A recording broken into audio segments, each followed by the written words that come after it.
I'm with Vivek V. Narayan, a graduate student at Stanford. Vivek would like to share his thoughts about what is currently happening in India today. Hi, thank you, Melanie.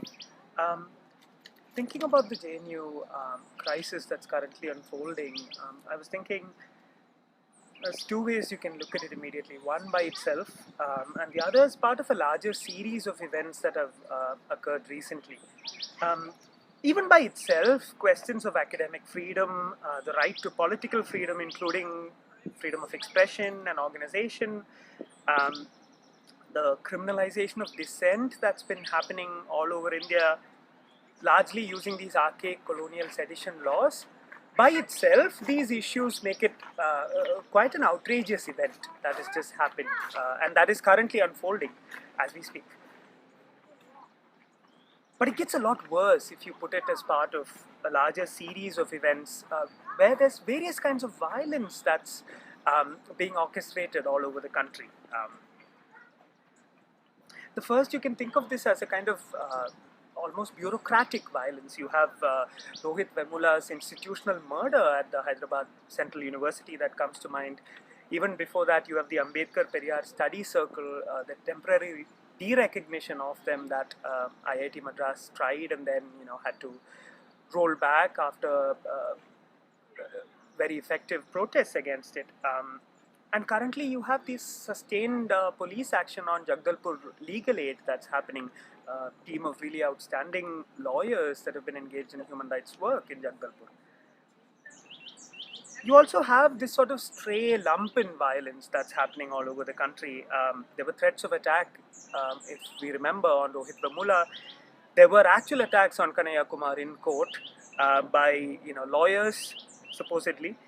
And of course, the Dadri lynching leaps to mind, where Muhammad Clark was murdered by this lynch mob. And what the police had to say about it was, we are investigating whether it's beef or some other kind of meat, which is a legitimization of that kind of lumpen violence. And you also have the recent attack on Soni Sori, who's a really important human rights activist and leader in Jagdalpur Dantewada area in Chhattisgarh. Another kind of violence that's been underway and that's really gained momentum since this government came to power is the assassinations of Professor Kalburgi and Comrade Pansare, which happened, less than a year ago. Both of which happened less than a year ago. You also have, we recently saw Smriti Irani's, performance in court, in Parliament, sorry, and if you remember the kind of language she was using at the beginning of her speech, I'll cut off my head and throw it at your feet if I'm proven wrong or if you're unconvinced by my argument. This is an imagination rooted in violence, and I'm not picking on Smriti Irani alone, who is but one minister. This is the discourse of the Hindu right that's rooted in this valorization of violence. You have also the media and so on. Particularly, I'm thinking of Arnab Goswami's recent and outrageous performance on television, where he's using the same language of violence, discursive violence, right? And when Arnab Goswami designates Omar Khalid on primetime television that he is anti-national, he's creating something through that naming. He is creating for viewers who may not be better informed. He's creating that mood, that sentiment against a student leader. And this is I already alluded to this earlier. This is part of that criminalization of dissent that Sainath talks about, where to disagree and protest against the government instantly puts you in the category of being a criminal against society. And this is what has led to the arrest and charge sheeting of Kanhaiya Kumar and Umar Khalid and Anirban Bhattacharya, Ramanaga, Anant Prakash, and Ashutosh Kumar. And this was the same logic of criminalizing dissent that led to eventually, after a long protracted series of events orchestrated by the university, that led to Rohit Vemula's institutional murder. And this should be alarming by itself. This should be absolutely alarming, and this should terrify us, and it certainly terrifies me.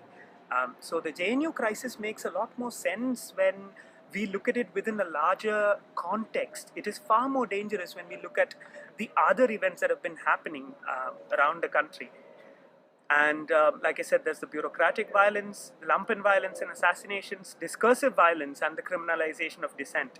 But much of this happened also during the UPA 1 and 2 governments, the governments that preceded the current NDA government. And I'm saying this only so that we don't imagine it is only the current government that is doing this, and also so that we don't lose track of what is different in the particular form of autocracy that the NDA government is responsible for.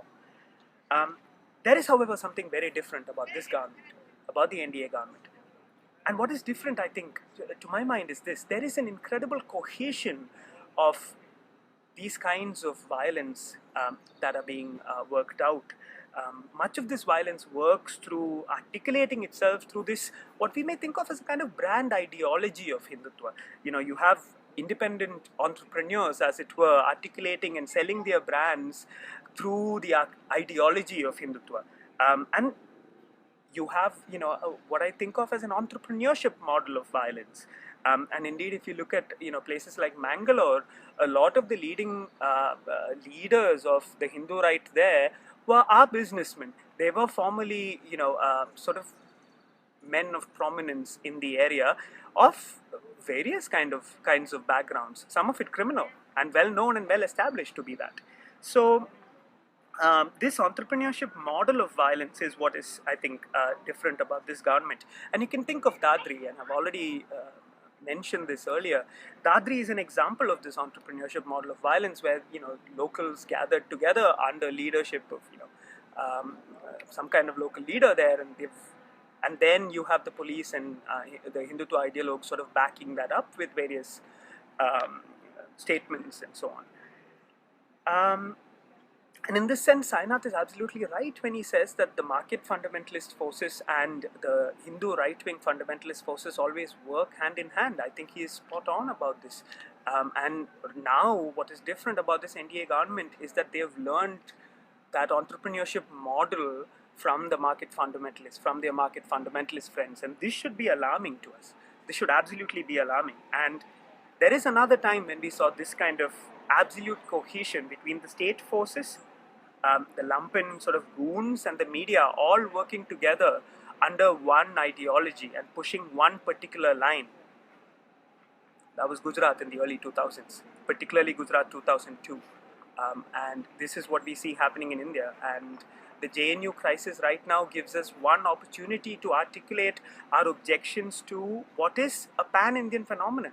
And we must use the visibility of a premier institution. We must use the organizational strength of the students at JNU, who have really shown us the way forward. As students, JNU and its student body has been an inspiration to those of us who are not in India right now. And but we must not lose track of the fact that this is but one instance, perhaps the most visible right now, in a long series of dispossession, in a long series of autocracy, and a long series of various forms of violence. Thank you. Thank you, Vivek.